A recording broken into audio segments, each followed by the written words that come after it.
Nothing over music. John, are you ready? Ron, are you ready?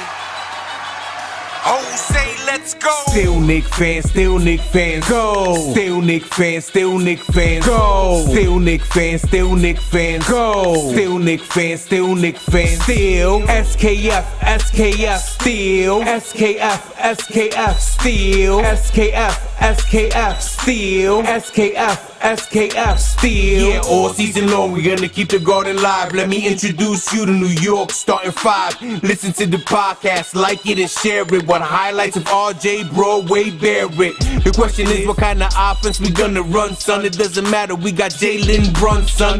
Let him drive the lane, you know that we stopping them. Welcome to the block party, Mitchell Robinson. You need a deep shot, call Evan Fournier. Look behind the 3-point line and find him over there. And trust, there's nothing we can't handle. If things go left, we call Julius Randle. Look all the way up and see OB topping. And NY, it's good to see your IQ dropping. Hit the defender with a hezzy, he froze. Classic, vintage, D-Rose. You wanna see fans do? Tell me what the bet is. Human highlight, you gotta keep your cam on reddish. You can't handle the beef, then why start? And make sure you tune in to catch iHeart. Put the Knicks on the New York Times with the vets and the youngins like Quentin Grimes. Run with us or run from us, it's time to pick sides before I end up waving the deuce like McBride. Still Knicks fans, still Knicks fans, go! Still Knicks fans, still Knicks fans, go! Still Knicks fans, still Knicks fans, go! Still Knicks fans, still Knicks fans, still SKF, SKF, still SKF, SKF, still SKF,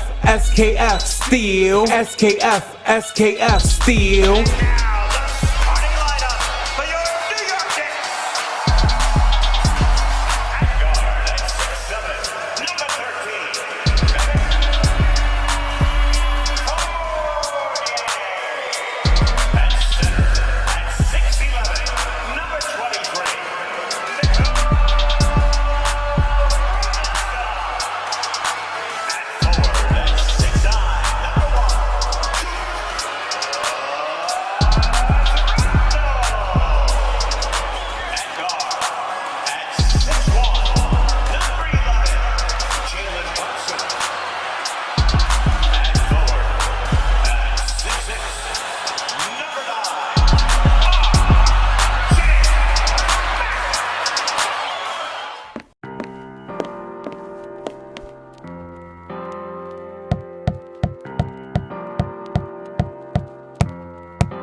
Freedom over fame. Freedom over cycle stays the same.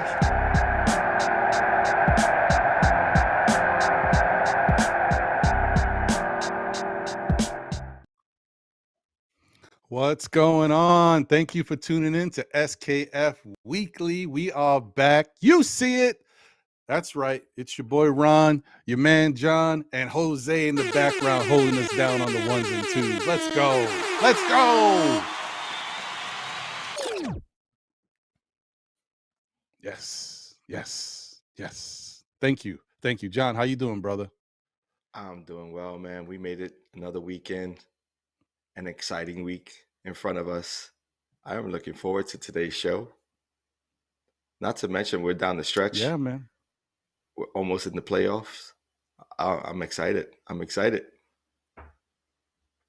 I'm with you. I'm with you. We got a really good show today. We got a special guest. We are on a win streak once again. Man, these Jekyll and Hyde Knicks, bro. I've never seen a team that's a roller coaster like this. Streak, losing streak, winning streak, losing streak, winning streak. It's just crazy. Yes. It's nuts. But that's okay. But you know what? I wouldn't have it any other way. At least they're consistent with it. You know, right about that. It's a fun time. We happy that the Knicks turned it around at the right time. They've won the games they needed to win and got us to this point where we can say the New York Knicks have clinched the playoff spot, ladies and gentlemen. Let's go. Let's go.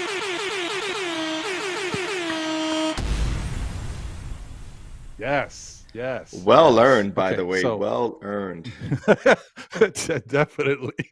After everything that happened this season, Boy, yeah, they deserve it. They deserve it. And shout out to Tom Thibodeau. We'll get into it a little bit more, man. But listen, man, as Knicks fans, we jumped out the window a little bit. We were a little crazy.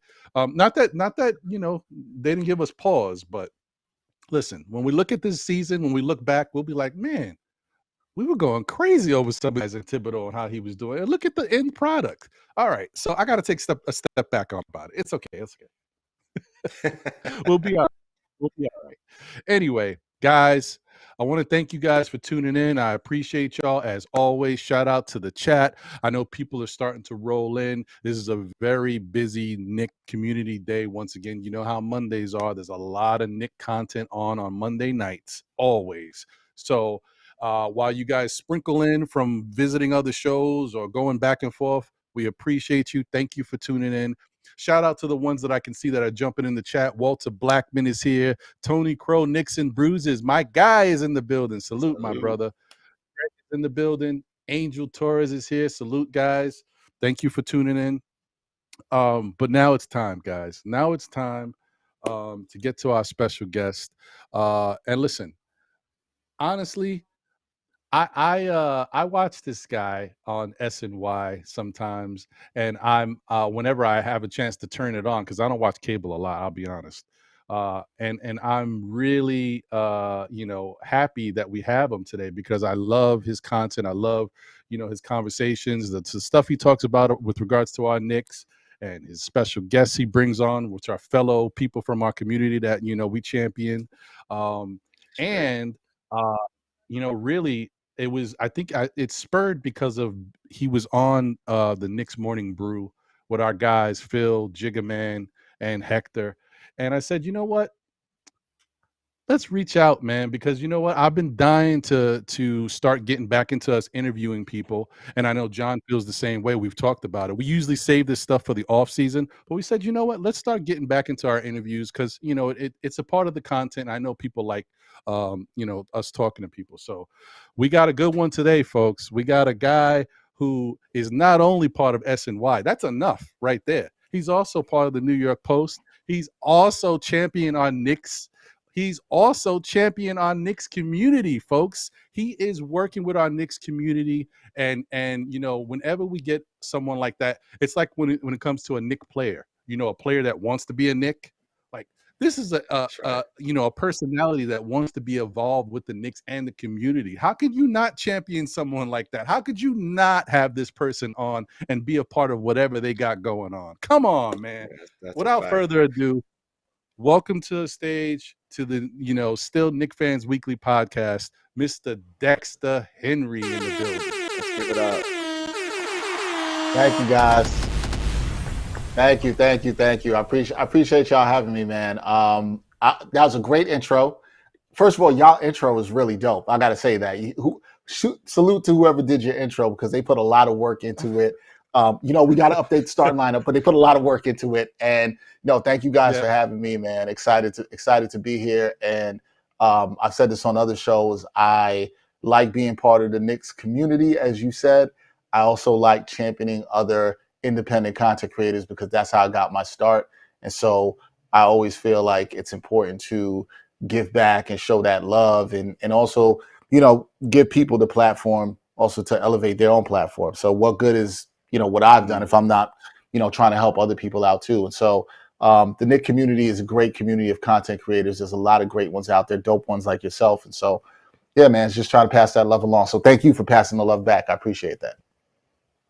Definitely appreciate you. Very happy to have you here. I'm going to let John kick it off, because John knows the first question we always open with when it comes to our guests. So, John, take it away, my brother. Yeah. So how did we get started? How did Knick fandom start for you? Oh, man, that's a great question. Okay, so I grew up a Knick fan. Grew up in East Flatbush, Brooklyn.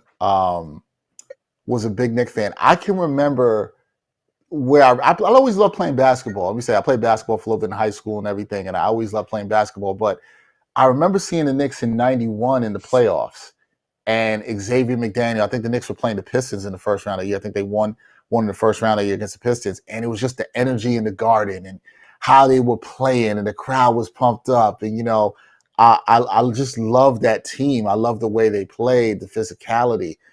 So, I'm showing my age. I grew up rooting for a lot of the 90s Knicks, and that was it, man. I was hooked. I was a Knicks fan after that. So I rode with them through all the ups and downs of the 90s, getting to 2 finals. John Starks was my guy. That was my guy growing up that I watched and rooted for. Then I became a big Marcus Camby fan in the late 90s with that run. So yeah, for me, it was seeing that. I think I was about 7 years old. Like, I got to baseball really first, but basketball was always my first true sports love, just the way the game was played. I love playing the sport myself. And the Knicks, just at that time, I think they really, when the Knicks are good, they really embody the city. So everybody who's here and watching, if you're a New Yorker, you know that the Knicks are New York's team and they embody the spirit of the city. When they have a certain attitude in the way they play, that, was a toughness that basketball fans like here. When the Knicks are good, they really embody that. And it's funny because I think that's kind of what we're seeing with this team right now. We're seeing some of that energy, that grit, that toughness. Certain players like Josh Hart really embodying that right now. So it's a fun time for Knicks fans, and the Knicks content creators. I think they should enjoy it. It's a really fun time. But that was my start, 91. I've been a Knicks fan since 91. That's how I kind of got my start as a Knicks fan, and really from there. And there was a lot of fights guys in school with, because growing up in New York, even though it was New York, there was a lot of Bulls fans around at that time. And everybody was Michael Jordan fan. Yeah, so, you had, like, at school, people were teasing you for being a Knicks fan and, too loyal, and the Knicks playoff failures and all this stuff. So I had to argue with these people, always battling people about different stuff in sports. So I guess that kind of my start, my love for sports too, in that way, always talking with people about it. But yeah, I got in a lot of fights over the Knicks. So yeah, that happened. Yeah. Trust and believe Ron and I are with you on that one. Yeah. We had our battles against other folks that were Chicago fans, some were LA fans, some were, even Boston fans, which surprised the hell out of me. At that time, that's surprising. Yeah. Yeah, you know what I mean? So it's I love that you say Xavier McDaniels was sort of like the start of it all, because Xavier, he was a bully, right? Like, he played bully ball. He was one of the original guys who put fear in people's heart, and that sort of embodied what New York was all about during those early 90s, era, that early 90s era basketball. It was very gritty, and we mixed it up, you know what I mean? Yes, and did. So that was a great time. And shout outs, like we said earlier, to Tony Crow. He has a show called Knicks and Bruises, because as Knicks fans, we've struggled throughout the years and had our Knicks and our bruises throughout those years. And so that's part of his platform. Also a great New York Knicks content creator. Ron, you got something for our guy? I do. Yeah, man, John hit it on. We talk about it all the time. Like, yeah, we went through some battles growing up being Knicks fans. Not fun. I mean, I could tell you my times in the lunchrooms, the teasings that I would get, and the Knicks weren't bad during this time, and we still got teased. I'm like, yo, come on, man, like, this is crazy. It's nuts. It's nuts, man. Yeah, it was crazy. Oh, and also I want to shout out to the Brew Crew Sports. I was just talking about you guys. I see you're in the chat. Thank you for tuning in. Appreciate you guys. Always. Shout out to Dwayne Dennis as well. I see you, my brother. So my thing is, you go through the ribbing. You deal with it. You persevere. You know what I mean? And we get to a point where the Knicks are no longer the funny thing is we're taking the ribbing and the Knicks were good, and now we get to the point where the Knicks aren't that same Knicks team. These ain't your daddy's Knicks, like what the stuff we grew up on. Like, this Knicks team is now starting to go in the rebuilding mode, but we've been rebuilding forever. I'm talking about the Clee Anthony early days and all of this stuff. So now it's really tough to be a Knicks fan. Now it's warranted. I'm like, yeah, you're right. I agree with you. Yeah, they stink. I'm like, now you're getting all of that. And yet you stayed true. You stood by your team, and and years later, Brooklyn came into town. But you know what? You're still with the Knicks, and I think that's a beautiful thing. How do you get through that? How do you say, you know what? It's a new thing. Because a lot of these Brooklyn fans, we're just so happy that Brooklyn had a basketball team. And it's something about representing Brooklyn as opposed to New York. I don't know. It's like if you're from Brooklyn, it's like there's people that don't even care about the Nets. They just, they're Brooklyn's team, and I'm Brooklyn. So, how do you keep yourself like, I'm a Knicks fan. That's it. It is what it is. Or I like this team over that team. Yeah. It's funny because I stopped rooting for a team that I did when I was younger. Like I used to root for the Jets, and then I decided that wasn't good for my health anymore. So I stopped doing that. And people will sometimes ask me, right, guys, they'll be like, well, why did you stay with the Knicks? Like they had years of pain, the times you were talking about, right? Like we're talking about 2001 to, kind of about 3 years ago. If we really look at it, that, take 2012, 2013 out of it. I think for me is that it kind of goes back to the first question that was asked, right? Like about falling in love with the team and liking the team and what it meant to me. And despite those lunchroom battles that we had in the 90s growing up in New York, right? And go wherever you went to school, if you're of our age, this is what happened. You know what? It was fun. I say to people all the time, like when the Knicks had their obviously terrible, almost 2 decades, when you look at it like that, there's a lot of people that would trade for those times in the 90s. You could say you could rib the Knicks for those times and everything that happened, but they went to 2 finals. They were in a lot of deep playoff runs. They got their heart broken by Michael Jordan. And I don't want to say that's cool because fans don't want to deal with the heartbreak. They don't want the Knicks and bruises. Shout out to the great show named there. But you know what? There's something about enjoying your team being a perennial playoff contender, right? And knowing that you can compete and they're bringing energy and it's a squad that you're proud of. And I think that's what it is. I think a lot of that is attached to my childhood. And so it's hard to give that up in that way. And then you make another good point too about just being a Brooklynite, right? Brooklynites were very proud, with Brooklyn all day, Brooklyn before anything. And that's fine. But I think the people of our age and older who are Brooklyn born and raised, but were Knicks fans, they were never leaving. Because I think in their mind, in our minds collectively, it's like, this is New York's team. And that's no shade to the Nets at all whatsoever. I used to cover the Nets for Nets Daily, and I work for them, and the Nets have some wonderful, diehard fans.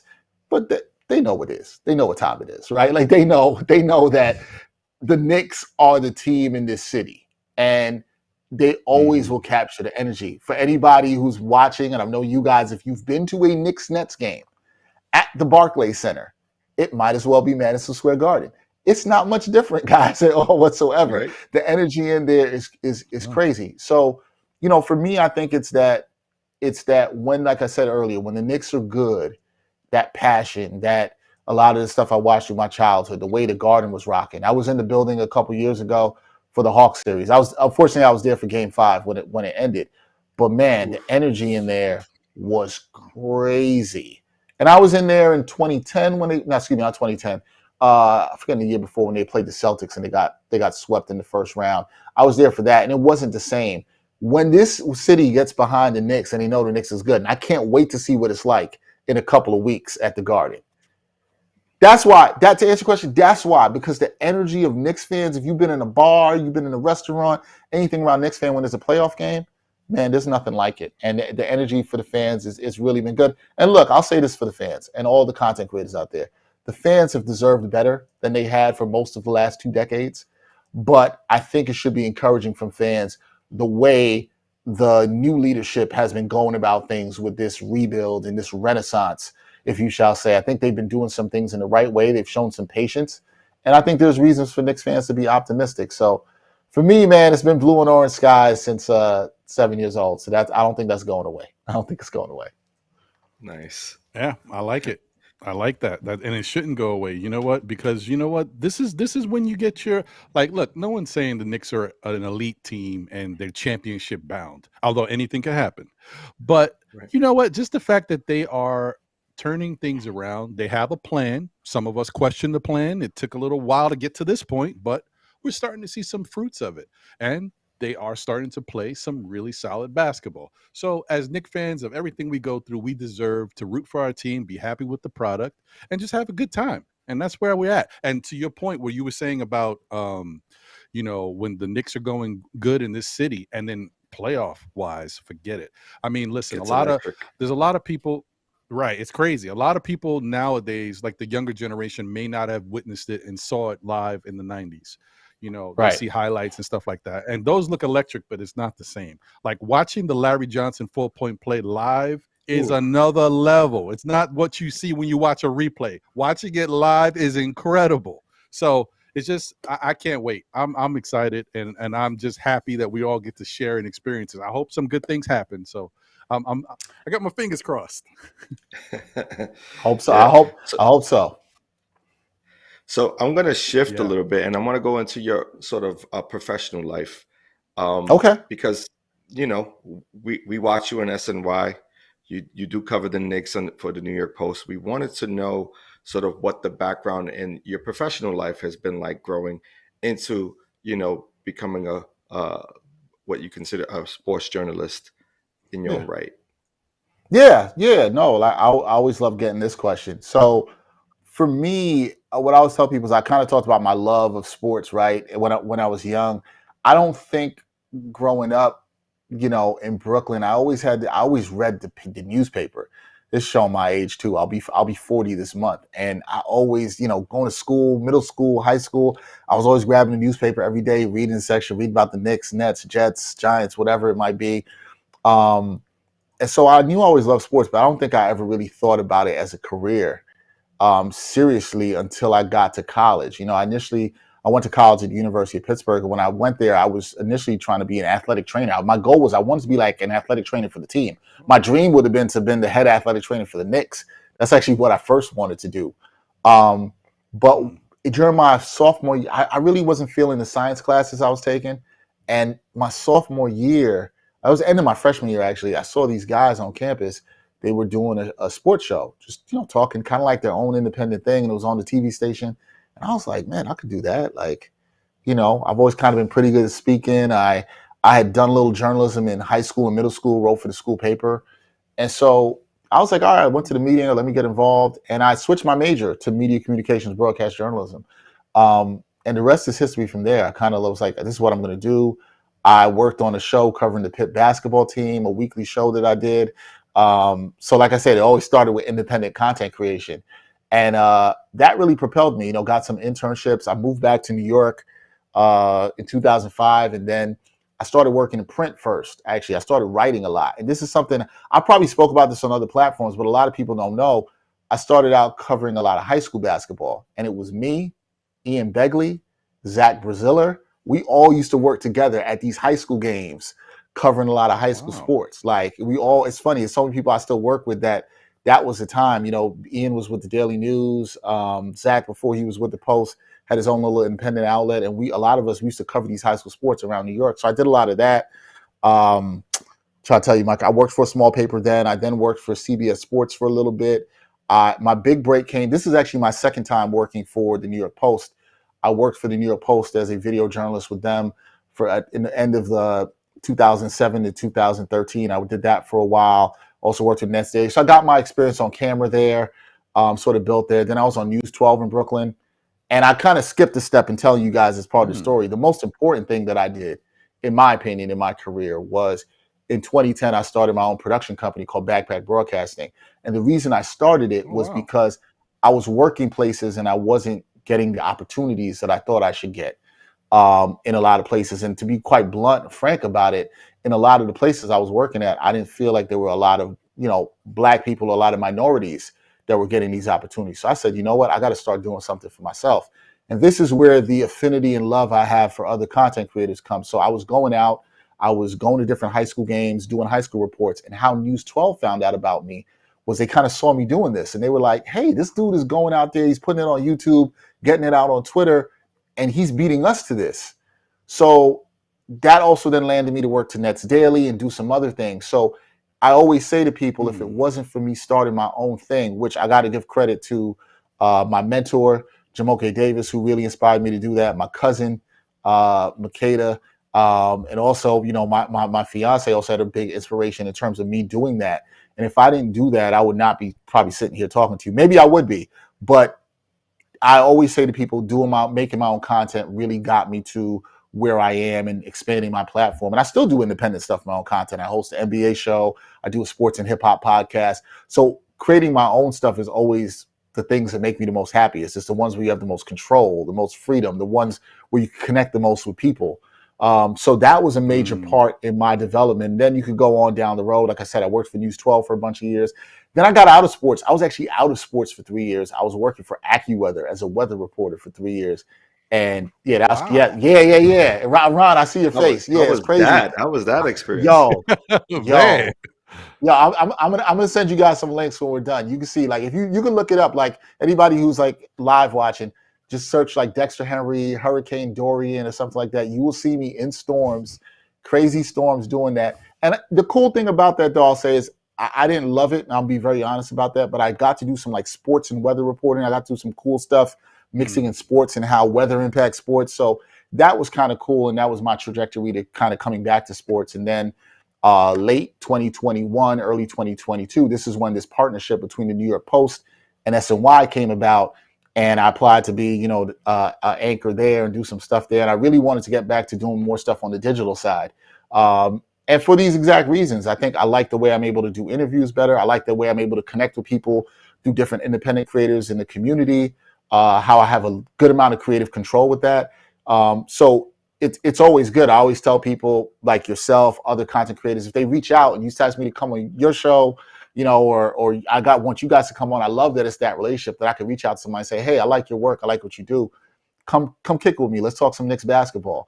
And I'm appreciative that people are noticing that that's what I've been trying to do in expanding opportunities for people and journalists. I know some people might have seen Chuck D gave myself and Ian Begley a salute on Twitter the other day, and I was very humbled by that. I really was. And I think it's the Knicks community. You guys, a lot of other people have been very appreciative of it, but it's from a genuine place. It's from a genuine place as a fellow content creator and somebody that really understands that me creating my own content did so much in my career, still doing so much for me in my career, I should say. It's not that it's over, that I understand what it could do for people, particularly people of color creating content, because there's still very few opportunities for us in mainstream media spaces. So that's why I think it's important. But that's a little story about my journey and where I went and what I did. But it's been a journey, but it's been a fun one, man. It's been a fun one. And I love what I do. So I'm blessed to be able to do that.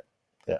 Hey, trust and believe, this Knicks community could wean out the bad ones and know what the real ones look like. So trust and believe you are one of the good ones. Thank you, man. I mean, listen, there's good and bad and real and whack and everything, right? So my whole attitude has always been, if you're making dope content, then I'm gonna mess with you, and we can do this together. I think one of the things that Chuck D said in that tweet was that, and I understood what he was getting at too, is that I think a lot of times people who work in media on a mainstream level, they'll look at people who do things independently as less than. And there's such a disconnect between that, or that they're here, so they're better. And it's like, nah, you're not, man. And everybody can learn from everybody, and everybody can connect and eat and do beautiful things together. And I think that's the energy you should be keeping. So if it's not positive, then I'm always like, get that away from me. So I'm just not with that. So yeah. That's exactly what I mean about the ones that aren't too real, because it's about, everything that's negative about this Knicks community. And it's like, we're here, we're building. It's not like we're making a ton of anything with this. What we're trying to do is just enjoy our New York Knicks as a team. Facts. Talk about basketball and explore anything that may be possible with our platforms, right? And so for me and Ron, it's just a leisure of love for us, because if we weren't doing this, we'll still be talking about our Knicks, because that's what we did regularly. So, it's no change for us. Now we're just doing it in the platform. But that passion still shows through, right? I think that's something that still connects with people, in that they're going to see that, whether it's you two guys or it's the Knicks Morning Brew or Knicks Fan TV or Knicks Film School, whomever, those communities connect with the people they want to, they're going to see the passion. If it's two guys talking Knicks that are Knicks fans that are real, that have a really good perspective to bring. That's the thing I believe. I saw somebody in the chat said we can all sit at the table. I really believe in that. And I believe that everybody can sit at the table, everybody can eat. Nobody needs to be a gatekeeper, because that's what's kept so many people out that are, especially minorities in journalism. And so to change that, I mean, I can't change all of that, but I can do my part in what I can. And so I think it's bringing different perspectives to the table. And I think that's good. That's not something we should be pushing away and say, this guy or this woman doesn't know this or that. And it's like, man, look, this is something also I don't like. And I'd love to say this too, is that I got into doing this because I'm a sports fan, because I love sports. I think sometimes people get to this part and they forget that they love sports. I love sports. I love talking to people. I love dissecting and storytelling. This is why I did what I did. So if you love sports, then you got to love the people within sports, right? So at least that makes sense to me. So I hope more people take that and realize that we can all do a lot more work together and unite. And as Glamour Nick said, we can all sit at the table. He or she is right about that. Right. I'm just making sure that it's just, Stephen A will sit in the hot seat first. Yeah, you know, he can have the seat at the table. He has the hot seat, though. You know what I'm saying? Because we got to question a lot of those things that are coming out of this, you know, the last few years. I hear you. Agreed. Yeah, and thank you, Glamour Knicks. We appreciate you. Yeah, she's she's always supporting the show. She supports a lot of the Knick community. And I saw the tweet and I was like, man, that's really good. And it was great to see that moment for you guys, for you and your platform, and see Chuck D acknowledge you. And then I saw you respond back to him. And yeah, Chuck D is a really, really good guy, a really big supporter of the Knicks community. He gave us a shout out, which kind of changed our life a while ago when I was like, it was unbelievable for us. And also just having the opportunity to interview someone like you, interviewing Alan Hahn has definitely, if there's nothing else I do when it comes to this stuff in life, and I know John can attest to that too. I mean, we've done some special things. Like these are some people might say these are little things to them, but these are big things to us. I mean, we're guys talking about our favorite teams, and now we're getting to talk to people who talk about the teams that we watch. Like, this is great. It's incredible. Yeah. And that's a testament. I'm going to cut you off. That's a testament to the work you've done, right? Like it's not, I don't take any, to that point, John, I don't take any interview you do is not too small, it should be appreciated. I hope people will hear what you just said on that, and other journalists would take that and say, that's the love you should have. You should appreciate each interview you do. I don't take any of this for granted. I don't take any interviews I've done for granted, anybody I've met, and I'm honored that you feel excited to interview me. But yeah, when you love a sport or you love a team and you get to interview people around it or what they're doing, that's beautiful and that's great. And you should have that feeling. And it's not a small thing. It's something that you're enjoying in your life and what you're doing. And it's the work you've done and the connections you've made and how you continue to push forward. That's a beautiful thing. Nothing is too small. So y'all are doing great. Just keep at it, man. Just keep that energy. Yeah. I appreciate that. Appreciate it. Yeah. And also I just wanted to say shout out to Simeon Russell, because outside of getting that incredible shout out, John wasn't available this day, but I was on Nothing But Knicks a long time ago. It feels like forever now.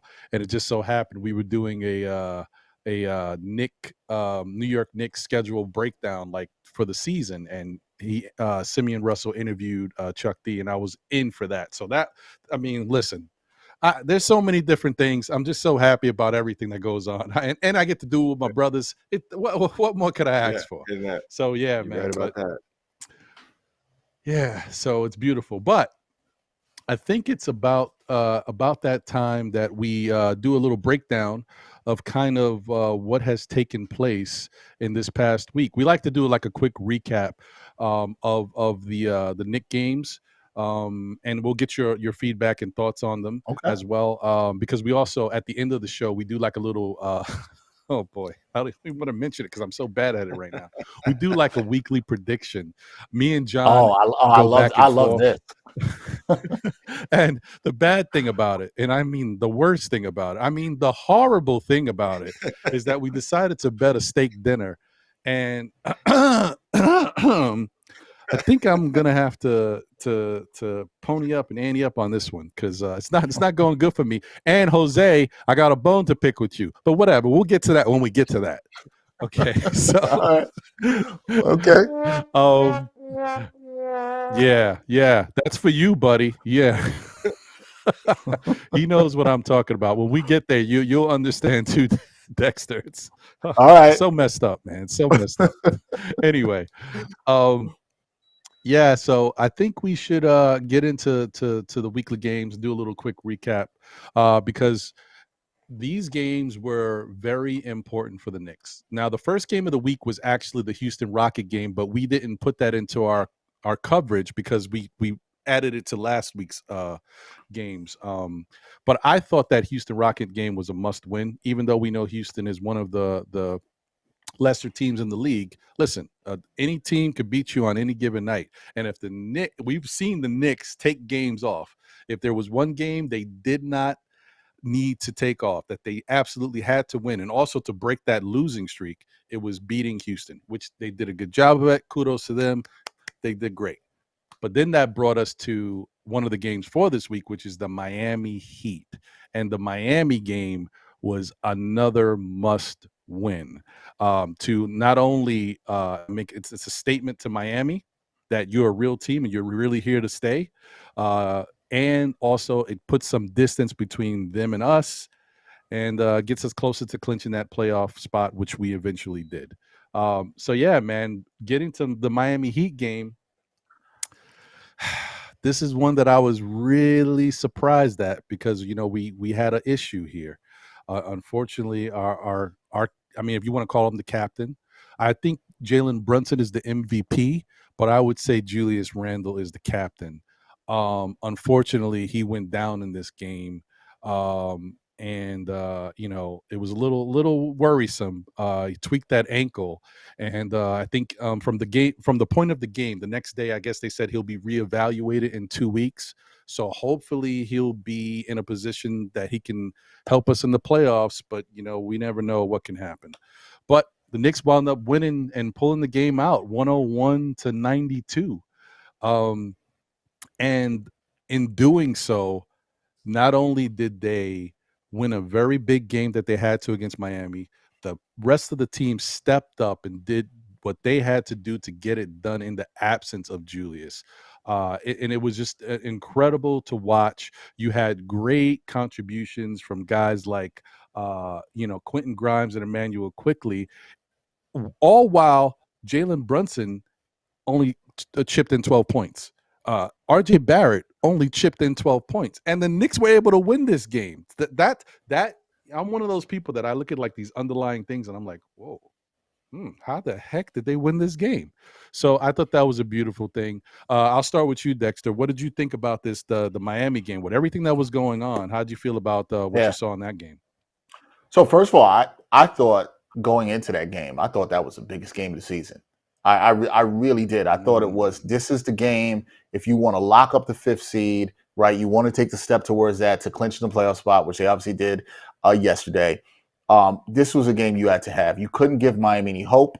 They're creeping up behind you. You got the Nets behind you. This was, to me, a statement game. No hope. You got to get it done. You're right. I agree with you. The Rockets game was a must win. Now you have to build off of this, and I thought it could bode well to having a good week and putting Miami away, which it appears the Knicks have done. But I think the points you hit on that I was most impressed with the Knicks in that game was the fact that, all right, Julius Randle goes down. And, that could have spelled doom and gloom. But the way this team rallied together, the way they came back, good performances from the bench. Also, one of the more intriguing things was the closing lineups that Tibbs decided to go to in that game, right? Sticking with Quickly. It's the smaller lineups, no Brunson down the stretch. And so Hart, and seeing that lineup do well, Hartenstein, those guys playing really well down the stretch of the game. That was really impressive to me, along with the minutes they got out of Obi in that situation. So I think that game also, in a way, while I said it was the biggest game I thought going in for them in terms of what they needed to do down the stretch, I think it also was very emblematic of what this team has done this season, right? Which is when they've been punched in the face, they've responded. They've responded well to adversity. I think it also matters, guys, considering what happened the previous week, right? Knicks on a 3-game losing streak. They lose to Minnesota. They lose to Orlando. I'm forgetting the other game right there. I was at the Minnesota game. Some Knicks fans were ready to jump out the window and, and I said, look, it's about how this team responds. They responded well this week, but it really mattered to me how they responded in that Miami game, even down without Brunson. And we've seen down without Randall, and we've seen how they've responded even since then. So that Miami game was huge to me because I also think it did a lot of confidence boosting for some of those role players in the closing lineup we saw, how they're playing, and giving them the feeling that, hey, you know what? Not that we don't need Randall, because I've seen some Knicks fans saying that's a little crazy, but that, look, we can have some confidence and play well without him. And I think whenever your team can build confidence, wins like that at home, knowing what the stakes are, role players stepping up, I think that stuff matters. And I think it was a great win for the Knicks. And I'm actually really intrigued, and I'm sure you guys will get into this, what this does. We've seen what it propelled them in the following 2 games after that, but what this does propelling them down the stretch as they will play without Julius Randle, and hopefully he's back for the playoffs. But no, I think the Miami Heat win was a tremendous win. And if you're of our age, guys that watched the Knicks in the 90s, anytime you get a win over Miami, it feels good. Oh, I yeah. can definitely say that. Yeah. 100%. 100%. Feels good. John, what's your thoughts about how the Knicks stepped up and did what they did in that Miami game? Listen, I agree 100% with what Dexter's saying, but I'm gonna dig a little deeper. I'm gonna dig into the game where there was some friction between how Randall sort of, lost his just lost his cool, right? He lost his cool and quickly stepped up and sort of wanted to de-escalate where he was going. And that also builds within chemistry and holding each other accountable, which builds within the culture that they're trying to create in New York, right? And I want to dig a little deeper into that because I feel like if a young player like Quickly, who is developing, which a lot of folks do believe that Coach Thibodeau and his front office do not develop these young players, not only are they developing them, they're also though teaching what the culture is like in New York or what it's going to be like in the future.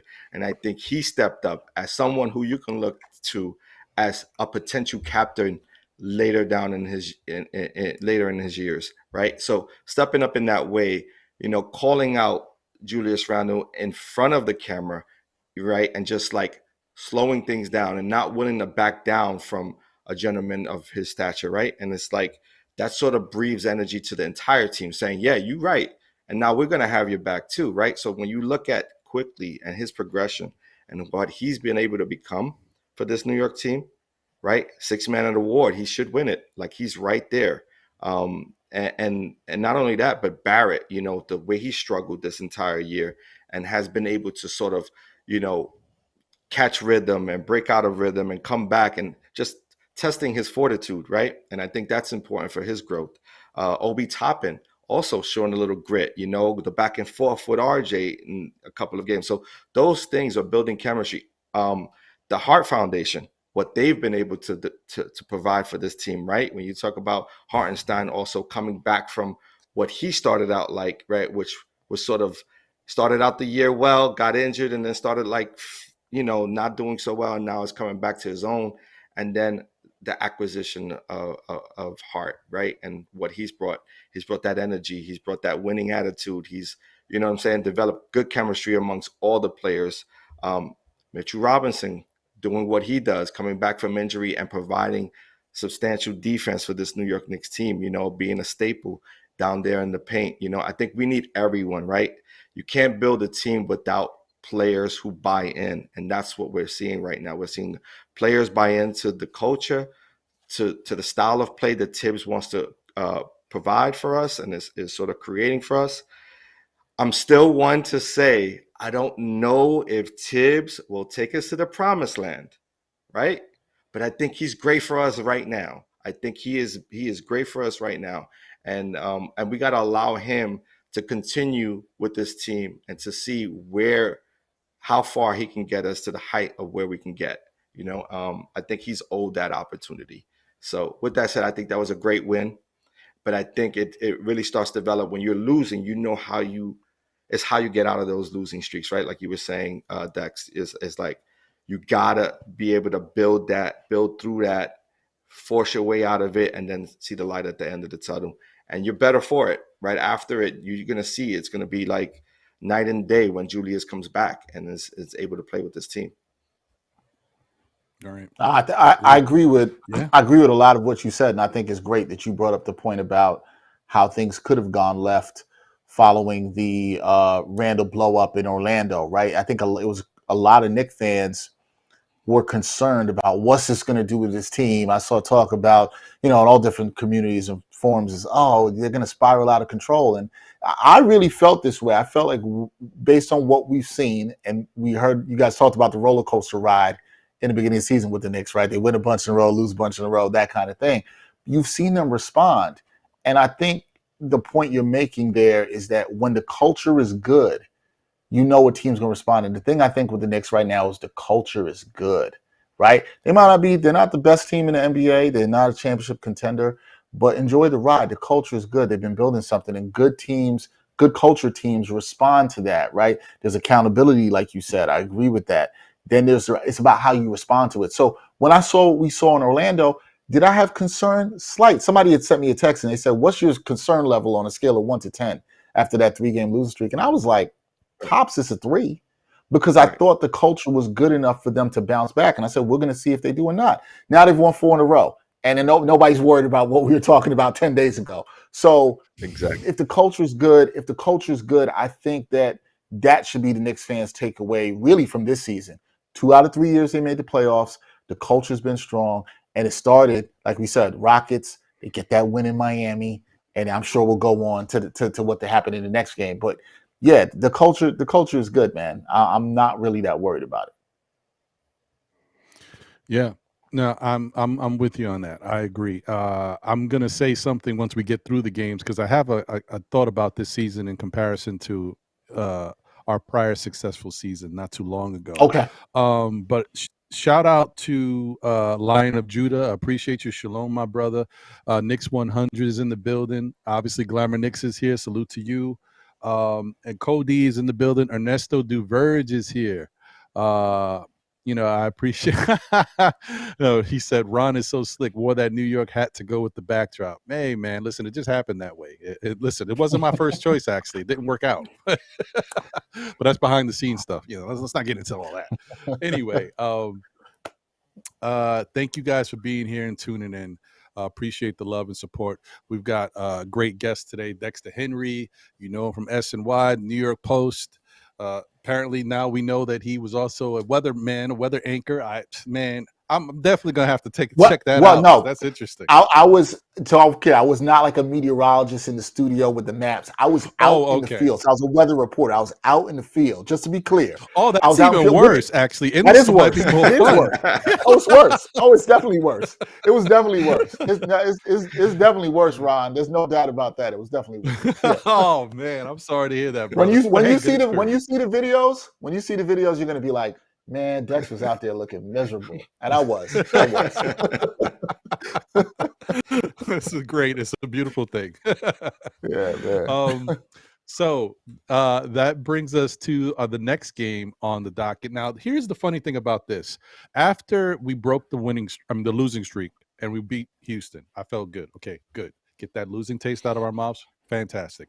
Then I'm like, we got the must win against Miami. We need to get this game. Watching Julius go down, Brunson not really contribute that much. These guys step up. We win the game. I'm feeling great.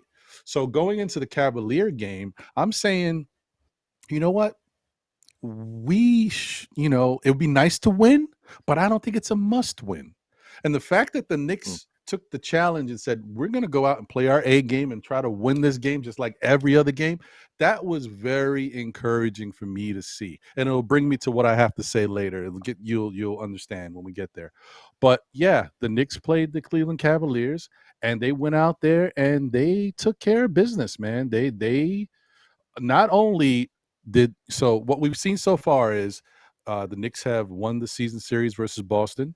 They have won the season series versus Miami, and now they have won the season series versus Cleveland, and these are statement games. I think it's a beautiful thing to watch how this Knicks team is playing. Final score in this one, guys, if you didn't see it, was 130 to 116. Now, mind you, this is no Julius Randle. Other guys got to step up. He put up 130 points, and let me tell you, that first quarter in this game was a slugfest. It was a shootout. Like, everybody, it was raining threes everywhere. Cleveland was on fire. Donovan Mitchell was on fire. Jalen Brunson did not miss a beat. He was going back and forth with Donovan because he knew that's what he had to do. And that's why he's the MVP of this team, if you ask me, because he understands something that the young players on our team may not get yet, or they're learning from him. He even does something that even Julius can't do. Jalen Brunson has a keen knack for being very efficient. And because he's so efficient, he can look at what the opposing team is doing and say, you know what? We need a bucket. I'm going back down. I'm scoring. We need 2 right here. I'll get 2. Oh, they hit a 3. We need a 3. Listen, if I miss it, I miss it. But if I take it and I hit it, we're right back in pay. He's ruthless. I mean, I don't know. He doesn't fear anything, and he'll just go out there and do what we need to do. And he keeps us in these games. Saying all of that, Jalen Brunson finished with one of those ungodly games. Once again, 48 points on 18 of 32 shooting, 56% from the field, 58% from 3, 7 of 12. And he finished with 9 assists as well. Like everybody else contributed. RJ had 14. Obi had 12. Mitchell had 10 and 14. Quentin Grimes had 14. Emmanuel Quickly had 14. Josh Hart had 11 and 7. And Hartenstein played his role with 5, 3 blocks, 8 rebounds, 4 assists, 2 steals. I mean, come on. When the Knicks play like this, I'm flying high, folks. I don't know what to say. Dex, what do you think about what you saw? And I hope it's okay if we call you Dex because it just fits. Oh, yeah, almost nobody calls me Dexter. Almost everybody just calls me Dex, which is fine.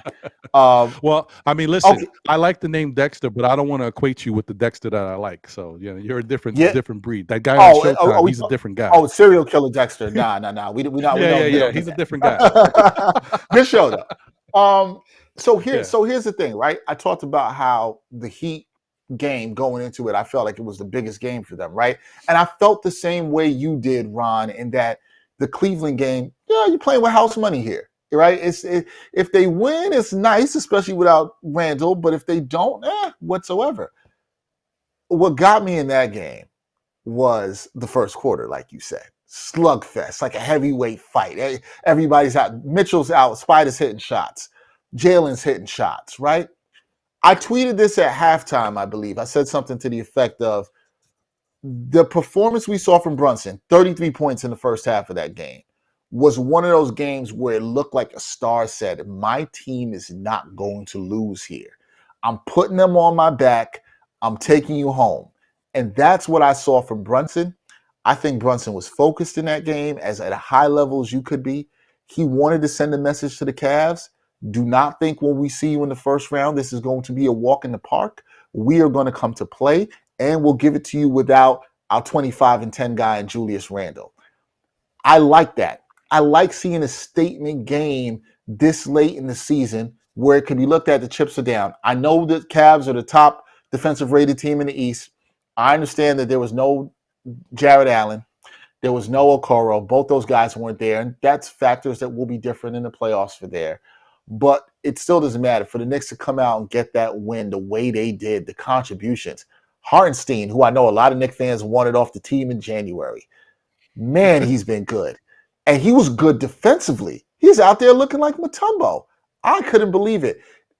I might say that I thought, this is the point I was going to make. I thought the Miami Heat was a big game they had to win there.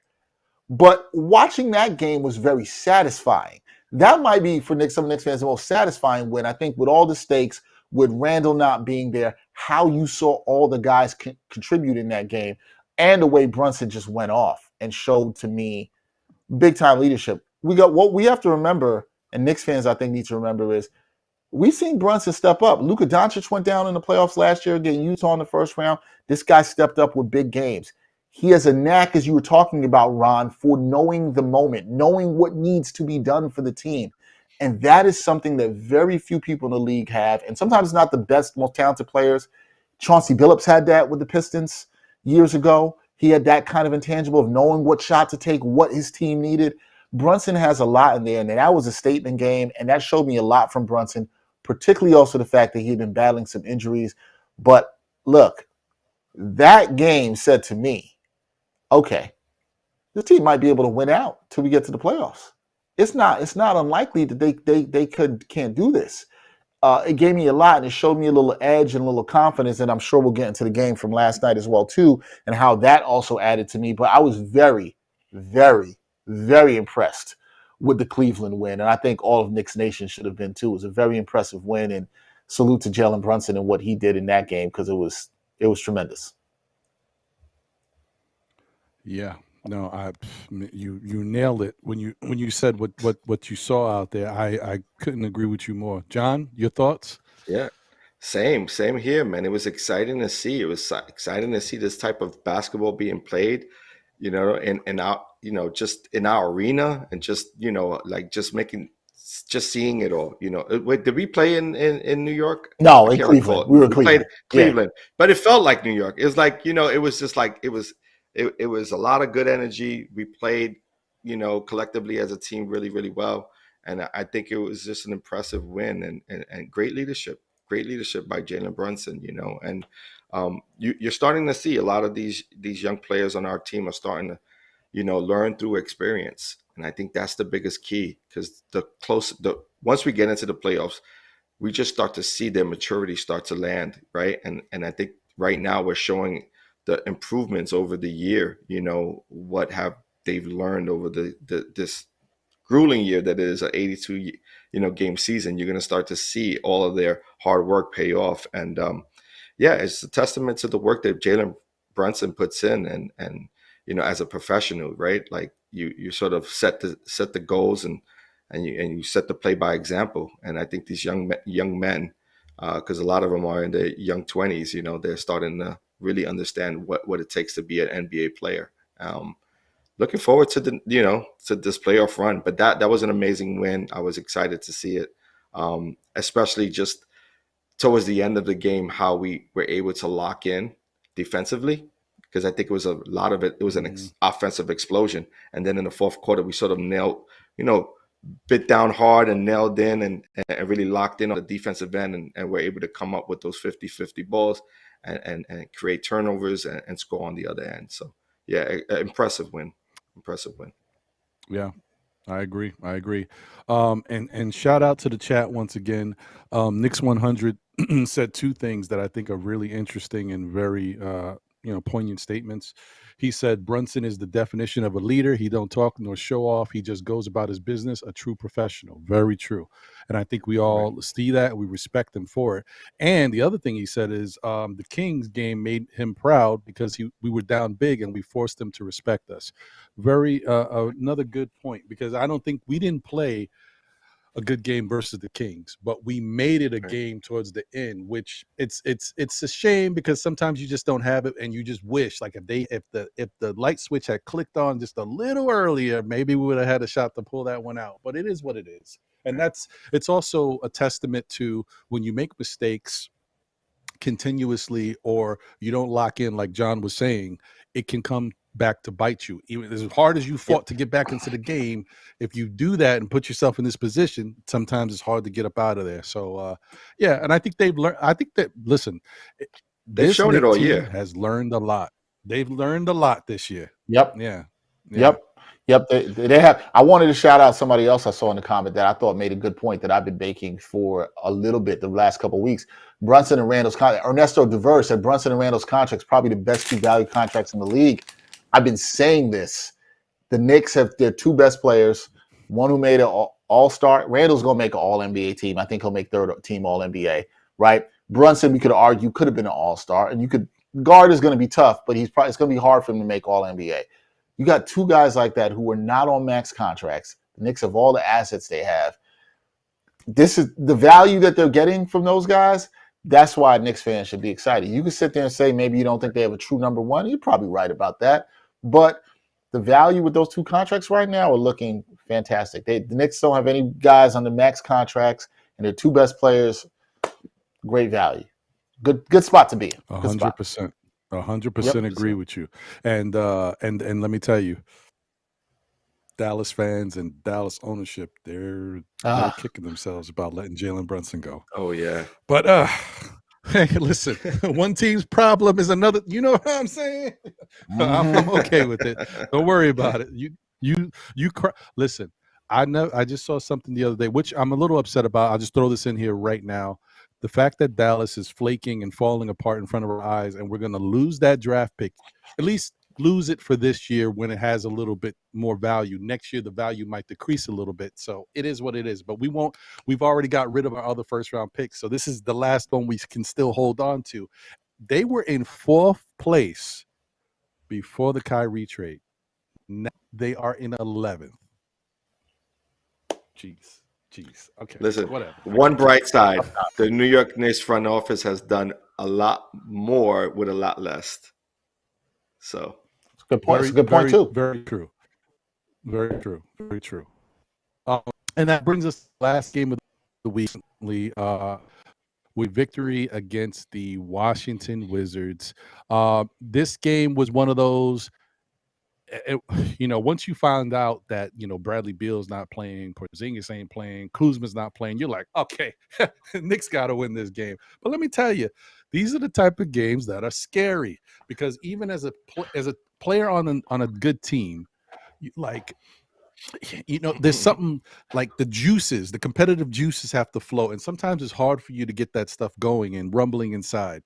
Now, and we saw Washington was not lying down. They were trying to do their best, impersonation of a winning team. So it was a tough game. Knicks wound up finishing with the victory 118-109. Behind more good play from the young guys on the team. These guys have been stepping up these past 5-6 games. In this case, like Jalen Brunson finished with 27, quickly had 22, 5-6 or 6-5, however you want to say it.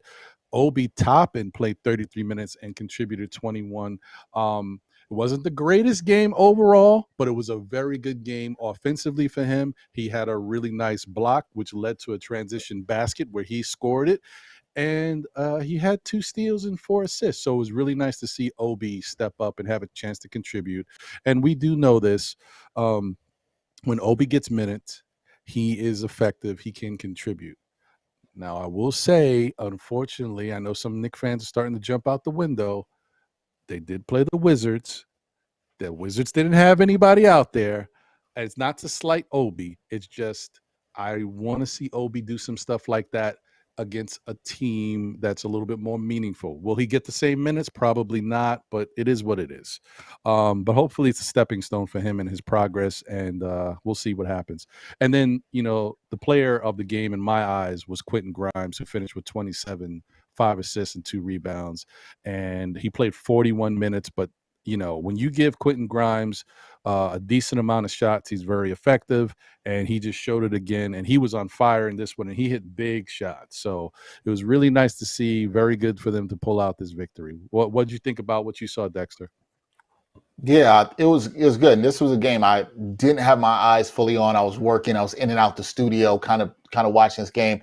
Obviously, they get down double digits early. And then they're able to come back. It was a game I was watching kind of in and out, and I felt like, they'll come back here.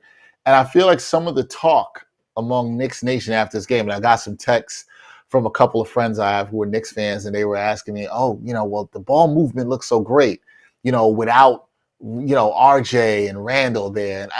And some people, I don't know if they're really trying to imply that they think the team is better without RJ and Randall. They are not. I understand some of you might have said, hey, we liked how the ball movement looked. It moved well. They weren't ball stoppers. I understand where you're going with that, but let's pump the brakes. It was the Wizards without 4 of their starters, right? Like, let's not get too crazy about this. I understand people want to see the beautiful ball movement and all that, and I do too. And the Knicks have been a very isolation-heavy offense. Although they do other good things that make their offense good, like offensive rebounding very well. They hit their free throws, even though they haven't been doing that as well lately as we'd like. Those things also matter too. I understand that, but I'm not going to go so far to say, well, if they're starting, quickly every game and, Obi's getting the minutes at the forward, that the ball would move better, and they'd always do that against elite defenses or elite competition. I think we might need to pump the brakes on that. But that being said, these things happen, right? You play a team, they don't have 4 of their starters, you're down a starter in RJ, you see this team, you relax a little bit, you get down 10, 11, 12 points, whatever it may be. But they came back, they took care of business, they showed the adversity that we've been talking about throughout this program.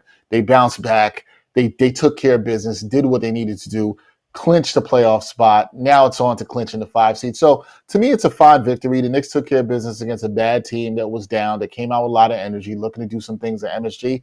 And in the end, they had a slow start to most of the first half, but they got the job done, and that's all that matters. So it's a fine victory. I understand why they were sleepwalking a little bit early, but they did what they had to do.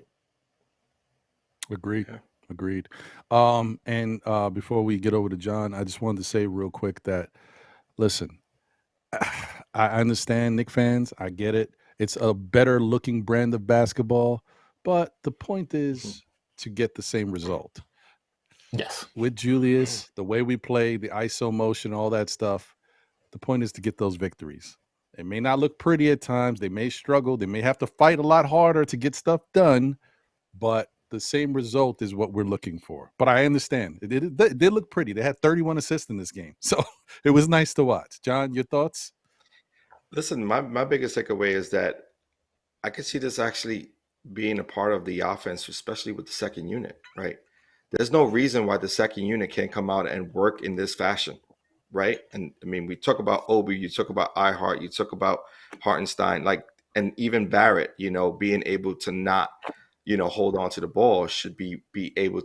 That squad should be able to rebound the ball, just push the ball out in the, up for a fast break and get quick points. They have the speed, they have the agility. They will be able to do that. I think it's important and imperative that the coaching staff keep giving them that information, keep providing them with that video for they can look at the end of games and just, make it a part of their habit per se, right? So when you find yourself in the game, you're not focused on, one player dominating the ball, especially if you're in that second unit. You want to get out there and run and just be active, have active hands. So I think this is something that could, be a good attribute for this bench team moving forward. So let's see. I don't count it out just yet. I think it's something that's gonna, be a part of what we see in the playoff run. And I think it's going to catch some teams by surprise because we haven't shown it all year. We've shown it in spurts, but we haven't shown it consistently enough all year. So I think it'll catch some teams by surprise when we do, sort of blitz on them on the offensive side. So other than that, I think this game was a really strong game, good effort. I'm glad that they, had to work back into this game and get this victory because you needed to supplant this playoff position and in order for us to, be one game from catching that 5 spot. And I think it's important that we do so because Brooklyn themselves are in a 3-game winning streak right behind us. And so you don't want to lose sight of that as well. So we still got a lot to play for. And it's down the stretch, man. This is what it's all about, playing these games down the stretch and knowing what you got. True. And Lion of Judah, I appreciate you, my brother. Definitely, I understand what you're saying, and I think John said it best. There's no reason why the Knicks can't continue to do this type of ball movement. The second unit comes in, they can move the ball and get free flowing, and then the intermingle of both units when Tibbs starts to mix and match, the ball can still move. Right. It's gonna have its moments where it gets stuck. It is what it is, but that doesn't mean it can't move. It's just that it won't look as pretty, when you have RJ who does a lot of heavy ISO and Julius who definitely does a lot of heavy ISO. As long as my whole point is I'm happy. I'm not happy that Julius is hurt, but I am happy that these young guys are getting a chance to get out there and get comfortable, get into the flow of the game again, because they're going to be needed in the playoffs. I'm just a little concerned. I hope we get Julius back. But when he comes back, I hope he can find his game because that's a problem. He plays every game and him being off might affect what we see from him coming back. And also, do the Knicks start to get a little bit of a mini identity of how they're moving the ball and playing this way? And can they incorporate Julius back into it the way he was used to playing? Or does it have to find some type of hybrid where all parties can be comfortable? So that's the thing we got to see. But yeah, and the thing I was going to say earlier, guys, now that we got through those games for the week, is just that I said this on Saturday's show on Know the Ledge. These two teams are different teams. This Knicks team this year is different from that team 2 years ago that made the 4th seed, right? We can see that. I think, are we as good defensively? Probably close, but I think that team was a little better defensively. It's just how we played. The style of play was different. We weren't shooting as many threes, so we were slowing the game down. It was just a different animal. But we are good defensively, and we're much better offensively. So we're a better team this year, without a doubt. However, that team knew how to take care of business and I mentioned it the same way I'm mentioning it now, how John would say, you got to eat your food. That team did a good job of eating their food. No. Played. No. I say we got to get fat. We're not eating no food. Yeah. We got to get fat, right? We got to get fat. That team did a good job of getting fat. That's right. 2 years ago, right? However, there was a lot of games that we could have won that we didn't win. We were close. It was 1 point games, 2-point, 3-point games, a lot of those that year. This year's team, while sometimes we struggle at getting fat, when it comes to a big game, this team is stepping up. They're figuring out how to win these big games, these close games that we would lose in the past. In the fourth quarter, things would get a little dicey, and we're like, uh-oh. I mean, last year we lost 6 or 7 20-point leads, and it was a horrible time. So I think it's a tale of two different extremes, and I like what we're seeing right now. I'm really happy about this, and I'm just looking forward to how this team continues to grow. So that being said, guys, we're about to get into our weekly predictions, but before we do that, Dexter, there's a little thing we like to do. Okay.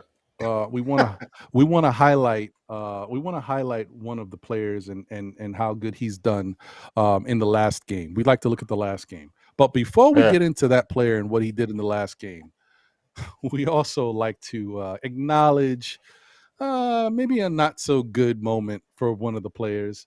It's kind of like the "what were you thinking" type play that took place. And this past game, it happened to be none other than Mr. Emmanuel Quickly. He definitely had a "what were you thinking." No.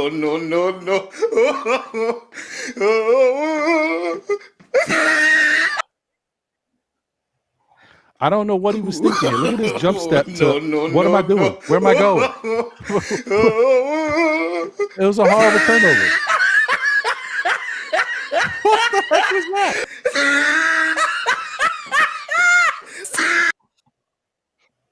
I don't know. I love your sound effects. Shout out to No. Okay, all right. We good. Shout out to Emmanuel Quickly, man. Yeah, he was I don't know what he was thinking on that play. It just didn't turn out. It was like a jump step into something, but nothing materialized. So he was like, I can't shoot it. I can't pass it to anybody. Nobody's there. And he just threw the ball away. Yeah. So shout out to IQ. Everybody gets one on the show. We will. You do it, we'll find it. Okay. So shout out to him. He's been playing really good though these past few games and for most of the season. Defense has been incredible.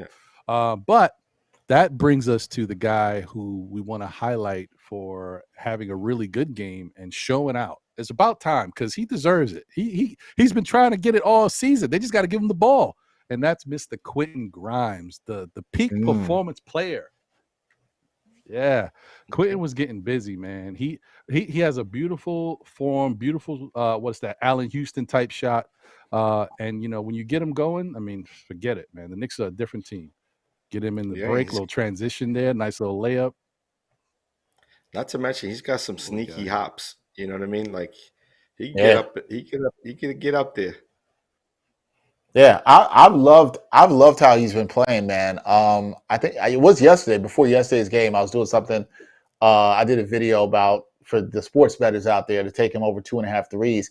He's been taking a ton of volume with threes, but he's been shooting good. He's been shooting over like 52% in his last 6 games. So he's been really good.